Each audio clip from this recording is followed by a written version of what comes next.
I'm Kelly, a 43-year-old mother of two, married to Larry, a kind man who's been my support for almost 22nd years. Life's been full of ups and downs, but I've always believed that it's the people with you that make it bearable. That was until my brother Scott decided to take charge.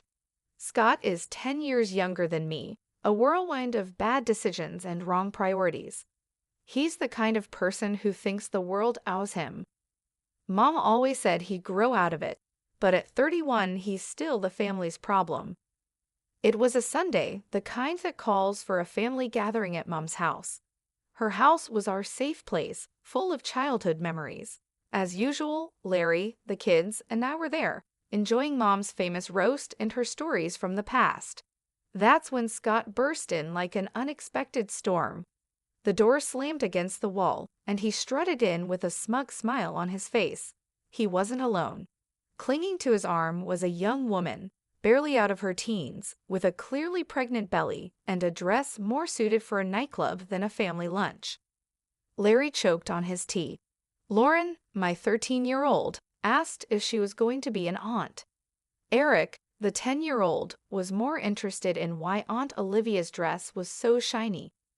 Family, meet Olivia, my fiancée, Scott announced, as if he was showing off a prize. Mom's fork dropped. Fiancé, Scott, we talked about this, she said. Olivia flipped her hair and gave us a look that could spoil milk. Yeah, we're getting married, and this little guy, she patted her belly, is Scott Jr. The room was so quiet you could hear the clock ticking. Larry cleared his throat. Congratulations, Scott. That's big news, Scott smirked. We're staying here for a while, till we get our own place. Mom tried to smile, but I saw the worry in her eyes. It was like watching someone set up camp at the edge of a cliff.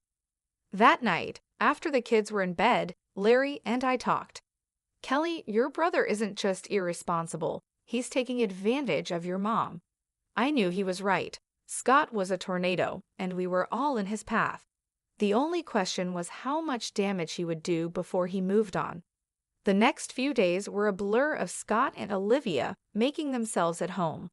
Olivia turned the living room into her personal lounge, always putting her feet up on Mom's antique coffee table.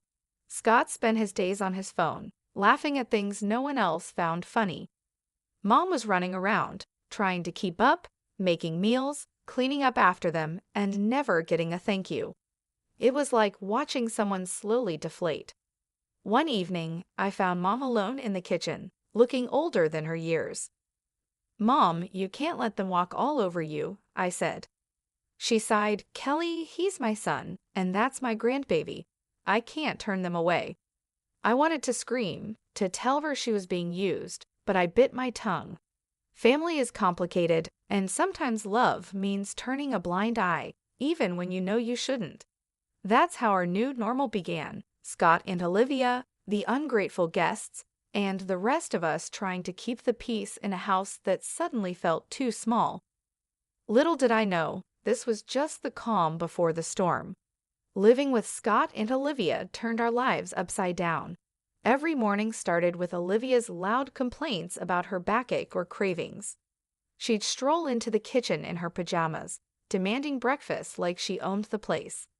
Kelly, make me some of those pancakes, will you? The baby's craving them, she'd say, without even a please. I'd grit my teeth, trying to keep my cool. Sure, Olivia, let me just get Lauren and Eric ready for school first. Scott was no help either. He'd be lounging on the couch, his feet up on the coffee table, glued to his laptop or gaming. Hey, when's breakfast? He'd yell, not even bothering to look up. Mom tried to play peacemaker. Kelly, they're just young. Remember how we were? I wasn't having it. Mom, we never acted like entitled brats, but she'd just wave me off, scurrying to wait on them hand and foot. Things got worse as Olivia's due date approached. She'd leave a trail of mess wherever she went, dishes piled up, laundry forgotten, and there she'd be, on the phone gossiping for hours. One day, I snapped. I found her in the living room, her feet once again on the coffee table, talking loudly to a friend. And then I told Scott, we need a new car, Something safe for the baby, you know? I marched in. Olivia, this isn't a hotel.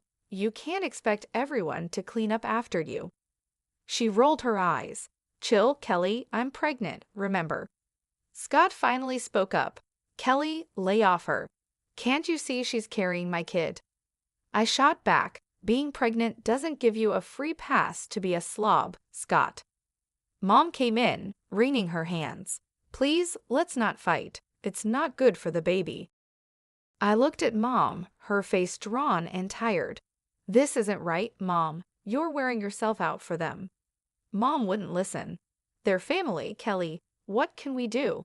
The days dragged on. Scott and Olivia would disappear for hours, leaving Mom to clean up their mess. They'd return with shopping bags, laughing about their day out. One evening, I heard them planning a lavish wedding. We need the best, babe. It's our day, Scott said, his arm around Olivia. Olivia giggled. Of course, and your mom can help with the expenses, right? I couldn't believe my ears. I confronted them. You're planning a wedding you can't afford and expecting Mom to pay for it. Scott shrugged. Why not? She's got the money. I was livid. You can't keep using Mom like your personal ATM, Scott. My words fell on deaf ears. They just laughed and continued their planning, leaving me fuming. Life in Mom's house had gone from bad to unbearable. Olivia had given birth to a baby boy, Jerry. You'd think that would slow them down, but no, it only gave them more excuses. One morning, I walked into the kitchen to find Mom washing a mountain of dishes. Olivia was sprawled on the sofa, cooing at Jerry, while Scott played some game on his phone. Morning, Mom. Why are you doing all these dishes? I asked, trying to keep my voice steady. Mom just sighed. Olivia needs to rest, and Scott's busy. I glanced at Olivia. Busy doing what? Olivia, you can't just leave everything to Mom. Olivia shot me a look. I just had a baby, Kelly. I'm not supposed to stress myself. Scott didn't even look up. Yeah, Kelly, back off. You don't know how hard it is. I couldn't believe it. Hard? You call sitting on your butt all day hard? Mom tried to calm things down. It's okay, Kelly. I don't mind. But I was past caring. No, it's not okay. You're not their servant. It was like talking to a wall. Scott and Olivia just didn't care. They'd leave the house for hours, leaving Mom to take care of Jerry. They'd come back with bags of clothes and gadgets, bragging about their great deals. One day, I found a receipt on the table for a designer dress for Olivia. It cost more than what most people make in a week. I confronted them. Scott, where did you get the money for this? And why is Mom paying for your lifestyle? Scott shrugged, not bothered. She's our mom, Kelly. She wants to help. I was furious. Help? You're bleeding her dry. Olivia smirked and chimed in. If she's willing, why not? Besides, what's it to you? I couldn't take it anymore. I had to talk to Mom alone. Mom, you can't keep giving them money. They're using you. Mom just shook her head. I can't abandon them, Kelly, especially not Jerry. I tried to reason with her, but they're not even trying to be responsible. Scott's not looking for a job, and Olivia's just spending your money like water. Mom looked away, her voice barely a whisper. I know, Kelly, but they're my children. I have to help them. I felt helpless, watching my family fall apart. Scott and Olivia were like leeches, draining everything and giving nothing back. And Mom, bless her heart, was too kind to see it. I didn't know how much more I could take. The breaking point was near, and I feared what would happen when we finally reached it. Things took a turn for the worse when Mom suddenly fell ill. It happened so fast.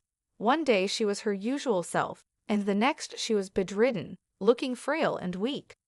I was at her bedside, holding her hand. Mom, you're going to get through this, I whispered, trying to sound more hopeful than I felt. She gave me a tired smile. I'm just worn out, Kelly. I've lived a good life. Scott and Olivia were nowhere to be seen, probably out spending more of Mom's money. I couldn't hide my anger anymore. Where are they, Mom? Why aren't they here helping? Mom's eyes were sad. They have their own lives, Kelly. Don't be too hard on them. But I couldn't let it go. Their own lives? They're living off you, Mom, and now when you need them the most, they're absent. Mom just sighed. It broke my heart to see her like this, defeated and alone. Then the inevitable happened. Mom passed away quietly one night, with me by her side. Scott and Olivia were out, probably having the time of their lives, oblivious to the tragedy unfolding at home. The funeral was a blur. I remember seeing Scott and Olivia arrive at the funeral looking like they were going to a party instead of mourning a loss. Olivia's dress was too short and flashy even for a funeral.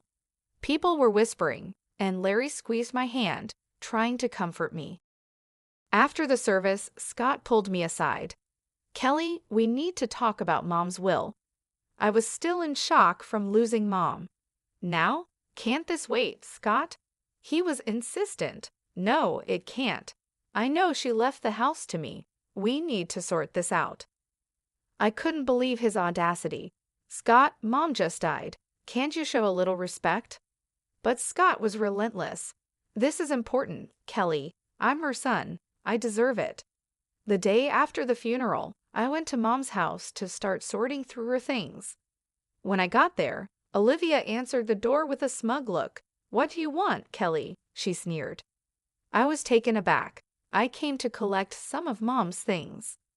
Olivia laughed, a cold, harsh sound.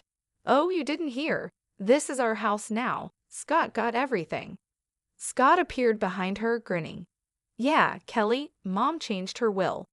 The house, the money, it's all mine. I felt a surge of anger and disbelief. You're lying. Mom would never do that. Scott shrugged. Believe what you want, but the will is clear. This is my house now. I stood there on the doorstep of the house I grew up in, feeling like a stranger. The realization hit me hard. Not only had I lost my mother, but now I was losing my childhood home to my greedy brother and his manipulative wife. As I walked away, I knew this wasn't the end. I had to fight back for Mom, for my family, and for what was right. But little did I know, the battle ahead would be tougher than anything I'd faced before. I was a bundle of nerves as I walked into the notary's office. The whole situation felt like a bad dream. Losing Mom was hard enough, but fighting with Scott over her will was something I never imagined. The notary, Mr. Richard, was an old family friend. He looked up as I entered, his face somber. Kelly, I'm sorry for your loss. Let's get straight to the matter at hand. I nodded, trying to steady my voice. Mr. Richard, Scott says Mom left everything to him. That can't be true. Mr. Richard shuffled some papers. Well, let's see what the will says. Scott and Olivia walked in just then, all smugness and arrogance. Olivia gave me a triumphant smirk. Ready to lose, Kelly? I ignored her and focused on Mr. Richard. He cleared his throat and began reading the will. My heart was pounding in my chest. And to my son Scott I leave. I braced myself for the worst, the sum of $4,000. Scott's face fell. What? That's it. Mr. Richard continued, and to my daughter Kelly, I leave the family home and the remainder of my estate. I couldn't believe it. Relief and disbelief washed over me. Olivia was furious. That's impossible. She promised us the house. Mr. Richard looked at them sternly. There's more. It appears your mother made this last will a month ago after expressing concerns about undue pressure from certain family members. Scott was red with anger. She wanted me to have the house. I couldn't help but feel a sense of justice. Mom knew what you were doing, Scott. She knew you were using her. Scott turned to me, his eyes blazing. You did this. You turned her against me. Olivia chimed in, her voice shrill. We'll contest this. We'll get a lawyer. Mr. Richard raised an eyebrow. You're free to do so, but be aware if it's found that there was any coercion involved in the previous will. There could be legal consequences. Scott and Olivia looked at each other, their confidence wavering. I stood up, feeling stronger than I had in months. Mom saw through your greed. She made sure her last wishes were respected. Scott stormed out, cursing under his breath, with Olivia trailing behind him. I stayed back, thanking Mr. Richard. As I left the office, I felt a mix of emotions. Sadness for losing Mom, relief that her last wishes were honored, and a lingering anger at Scott and Olivia's audacity. It was a regular afternoon when Scott stormed into the house, his face red with anger and disbelief. $200,000 for you, and just a measly $4,000 for me? How is that fair, Kelly? I was sorting through some of Mom's papers, but his outburst made me pause. Scott, that's what Mom decided. You know she always had her reasons. He slammed his hand on the table, making me jump. Reasons? What reasons could she possibly have to screw me over like this? I took a deep breath, trying to keep my cool.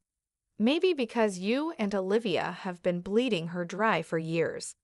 Scott's face contorted with rage. That's not fair. We deserve that money. That's when I found it, tucked away in a drawer, a letter from Mom. Her handwriting was unmistakable. I pulled it out and started reading. Scott's eyes were fixed on me, a mix of curiosity and fear. What's that? It's from Mom. I said, my voice steady. She explains everything here. The letter laid it out clearly. Mom had originally set aside $200,000 each for Scott and me, but as Scott and Olivia kept asking for money, she started deducting from his share. I looked up at Scott, his face shocked. By the time she wrote her last will, you'd already taken $96,000, Scott. There was only $4,000 left. Scott staggered back as if he'd been hit. No, that can't be true. I felt a surge of anger. It's all here, Scott. Every cent you and Olivia took came out of your inheritance. He looked lost, his eyes darting around the room. But I didn't know. That's the problem, Scott. You never knew or cared to know. I snapped, my patience wearing thin. He slumped into a chair, burying his face in his hands. What have I done, Kelly? I put the letter down, feeling a mix of pity and frustration. You only got yourself to blame, Scott. You chose this path. Scott left the house that day a broken man. I watched him go, feeling a sense of justice, but also a deep sadness. Our family was torn apart not just by grief, but by greed and ignorance.